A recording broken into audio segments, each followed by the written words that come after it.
हरि ओम.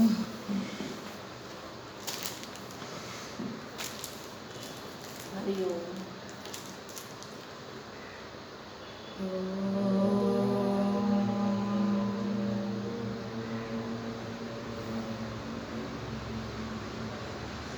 समस्त जनकल्याणे निरतं करुणामयं नमामि चिन्मयं देवं सद्गुरुं ब्रह्मविद्वरं वसुदेवसुतं देवं कंसचाणूरमर्दनं देवकी परमानन्दं कृष्णं वन्दे जगद्गुरुं. गीता सुगीता कर्तव्या किमन्ये शास्त्रविस्तरे या स्वयं पद्मनाभस्य मुखपद्माग्निनिःसृता. हरि ओम. श्रीमद भगवद्गीतेच्या 12व्या अध्यायातील काल आपण 17वा श्लोक पाहिला होता, ज्यामध्ये भक्तांची लक्षणं सांगत आहेत भगवान. मला कशी व्यक्ती प्रिय आहे, कुठले कुठले गुण असलेली व्यक्ती मला आवडते, असं भगवान सांगत आहेत. तर त्यामध्ये काल आपण बघितलं की जो खूप हर्षातिरेकाने उचंबळून जात नाही, त्याचप्रमाणे दुःखाने कोसळून पडत नाही, जो स्थिर राहतो आणि आपल्या क्षमतेच्या बाहेर अशा आकांक्षा तो करत नाही, जेणेकरून तो नैराश्य वगैरे त्याला प्राप्त होत नाही. आणि तो जाणतो की मी आहे आणि शुभ किंवा अशुभ, पाप किंवा पुण्य, धर्म किंवा अधर्म, सुख किंवा दुःख, तर हे सगळं माझ्या त्या अविकारी अपरिवर्तनशील अशा पार्श्वभूमीवर येणाऱ्या जाणाऱ्या वृत्ती आहेत फक्त, हे तो जाणतो आणि नेहमी अनासक्त राहतो सगळ्यांच्या मध्ये. आता पुढे काय सांगतात पहा 18व्या श्लोकामध्ये, माझ्यानंतर म्हणा. समशत्रौ च मित्रे च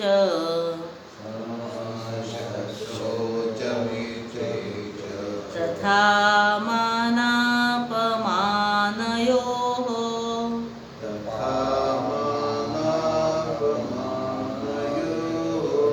शीतोष्णसुखदुःखेषु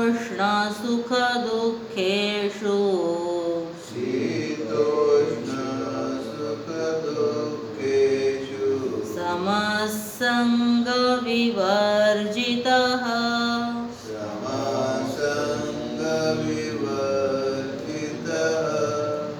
समता हे त्याच्या जीवनाचं केंद्र आहे. जास्तीत जास्त गोष्टी तो समान राहायला प्रयत्न करतो. कुठल्या कुठल्या इथे सांगितलं बघा आता, की शत्रौच मित्रेच, कोणी शत्रू आहे, कोणी मित्र आहे, कोणी त्याला प्रतिकूल आहे, कोणी अनुकूल आहे, कोणी त्याला सपोर्ट करतं, कोणी त्याला विरोध करतं.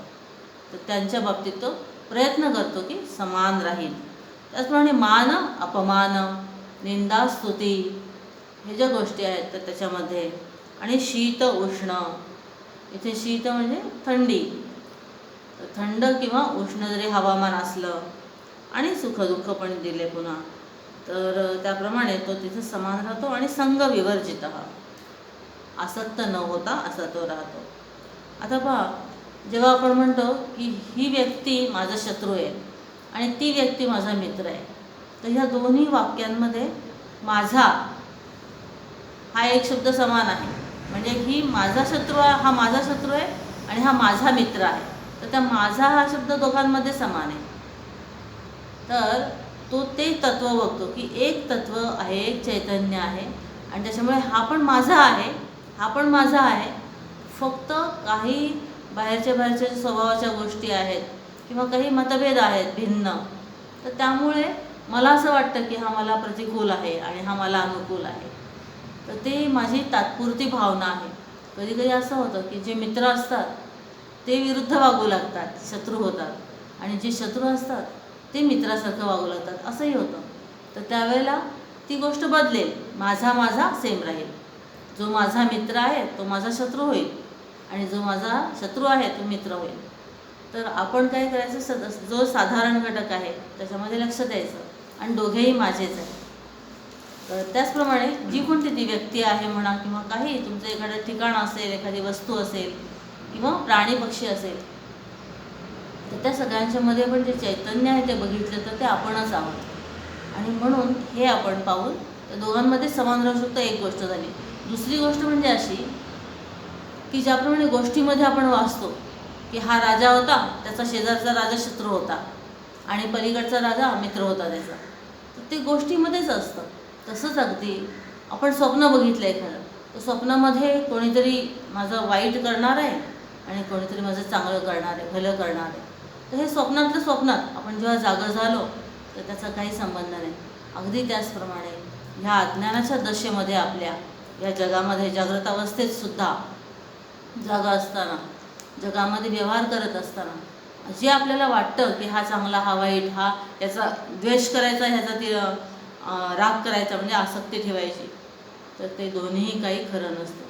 ज्या वेळेला आपण त्या ज्ञानाच्या प्रती जागे होतो, जसे की संत महात्मे सगळे आहेत, तर त्यावेळेला आपल्याला तसं शत्रू मित्र असं काहीही राहत नाही. आणि म्हणून आपल्यासाठी साधना हीच आहे की होता होईल तेवढं सगळ्यांच्यामध्ये समानभाव ठेवा. तटस्थपणे जर का आपण खरं पाहिलं तर काही नाही शत्रू आणि मित्र. तसं आपण त्यांच्या भूमिकेत जाऊन विचार केला पाहिजे की तो असं का वागत आहे. तर आपल्याला दिसेल की मी पण जर का त्या ठिकाणी असतो, त्या भूमिकेमध्ये मी असतो, तर मी पण तसंच केलं असतं. तर मग आपण कोणाचे तरी शत्रू आणि मित्र झाले असतो आणि असतो सुद्धा. आपण ज्याप्रमाणे आपल्याला दुसरे वाटतात तसंच आपण सुद्धा कोणाचे तरी शत्रू मित्र असतो. हा सगळा विचार करता तो समान राहण्याचा प्रयत्न करतो. तसंच मान आणि अपमानमध्ये मागे आपण चर्चा केली होती की म्हणजे मोजणे, मोजमाप करणे. मान म्हणजे आपण स्वतः जे आपल्यासाठी एक मोजमाप करून ठेवतो की मला असं असं म्हटलं म्हणजे माझा मान ठेवला, या गोष्टी माझ्या जाणवल्या म्हणजे, आणि ह्या गोष्टी बोलल्या नाहीत की माझा अपमान झाला, आणि ह्याच्यापेक्षा जास्त बोललं तर माझा सन्मान झाला. तर ह्याप्रमाणे आपण ठरवून ठेवतो. ते सगळ्या बुद्धीच्या कल्पना असतात या मान आणि अपमान. खरं तर आपलं तत्त्व जे आहे तर हे शरीर, मन, बुद्धी यांच्या पलीकडचं आहे, आणि त्यामुळे त्याची कुठलीही लक्षणं किंवा त्याच्या कुठल्याही क्षमता त्याच्यावर काम करू शकत नाही. तुम्ही पहा, मला सांगा आता की मान ठेवला असं आपण केव्हा म्हणतो? कोणीतरी तुमची स्तुती करेल, हे बुद्धिमान आहे. आता ही बुद्धी जी आहे हे तुमचं उपकरण आहे, हे तुम्ही नाही आहे बुद्धी. किंवा हे चांगले आहेत किंवा मदत करणारे आहेत, हे ते मनाचा धर्म आहे. ते मन म्हणजे तुम्ही नाही आहेत. किंवा यांचं कर्तृत्व फार मोठं आहे, तर तो शरीराचा धर्म आहे की किती खूप काम करणे किंवा नाही. तर ह्या सगळ्या ज्या गोष्टी आहेत ह्या सगळ्या उपाधींच्या स्तरावर आहेत की ज्याचा मान आणि अपमान होतो, निंदा आणि स्तुती होते. तर हे लक्षात घेता तो म्हणतो की मी ह्या कुठल्याही उपाधी नाही. उपाधी सगळ्या ज्या शरीर, मन, इंद्रिय जे आहेत ते माझे काम करण्याचे साहित्य आहे. ते माझे एक हत्यार आहे ते वापरण्याचे. जसं आपण कुठे जाताना सायकल नेतो, टू व्हीलर नेतो किंवा गाडी नेतो, तसे हे सगळे मन, बुद्धी, चित्त वगैरे आहेत. मग त्यांची जर का कोणी स्तुती केली किंवा निंदा केली तर मला वाटायला नको की माझी निंदा केली किंवा स्तुती केली. ती गोष्ट वेगळी आहे, मी गोष्ट वेगळी आहे. जी गोष्ट माझी आहे ती माझ्यापेक्षा वेगळी आहे, ती मी नाही.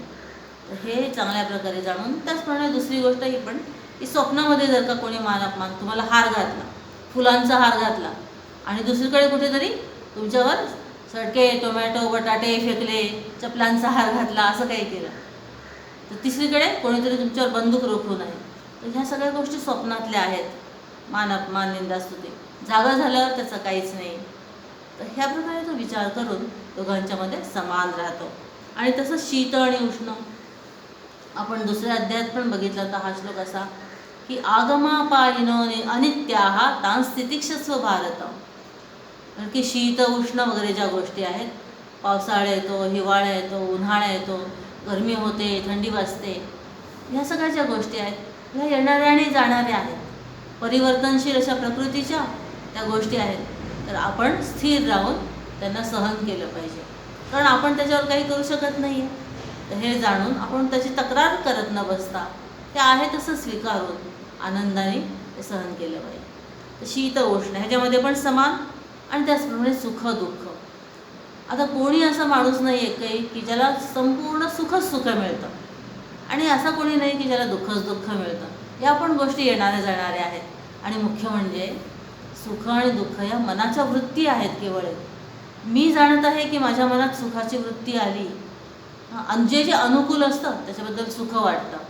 जे जे माझ्या ताब्यात आहे आनंदाची साधनं, तर ते मला सुख वाटतं. सर्वम आत्मवशम सुखम, सर्वम परवशम दुःखम, अनुकूलम वेदनीयम सुखम, प्रतिकूलम वेदनीयम दुःखम. तर अशा प्रकारे इथे म्हणतात की, आणि भागवतात सांगितले की नैराश्यम ही परमं सुखम, आशा ही परमो दुःखम. आपण जेव्हा आशा लावून बसतो, असं होईल असं होईल, मग हे चांगलं होईल, आणि ते नाही झालं की दुःख मिळतं. अपेक्षा में दुःख की सुरक्षा है. Disappointment comes to them who make an appointment with the future. तर हे तो सगळं जाणून सुखदुःखाच्या पण पलीकडे जातो. आणि समसंग विवर्जित, तर तो कोणाला फारसा चिटकत नाही, आपले घरचे असो का बाहेरचे असो कोणी, तर तो जेवढ्याच तेवढं सगळे संबंध ठेवेल, सगळी त्यांची सेवा करेल, कौतुक करेल, सगळं करेल. पण तो असं त्यांना काही झालं तर लगेच एकदम असं, म्हणजे जो विकृती जी ज्याला म्हणतात की आसक्त असल्यामुळे विकृती. भागवतामध्ये असा प्रसंग येतो की 3 पक्षी असतात आणि ते पक्षी इतके एकमेकांमध्ये आसक्त असतात.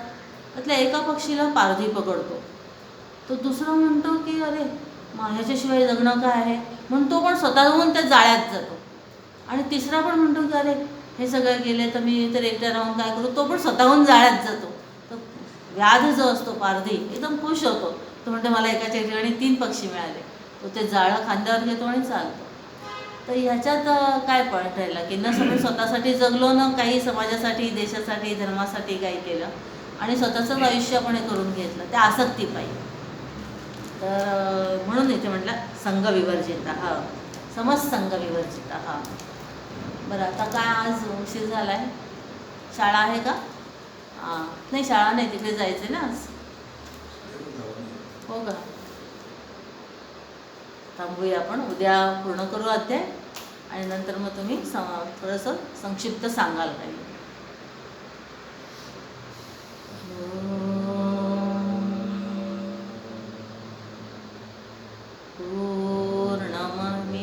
पूर्णमदः पूर्णमिदं पूर्णात् पूर्णमुदच्यते पूर्णस्य पूर्णमादाय पूर्णमेवावशिष्यते. ॐ शान्ति शान्ति शान्तिः. हरिः ॐ. श्रीगुरुभ्यो नमः. हरिः ॐ.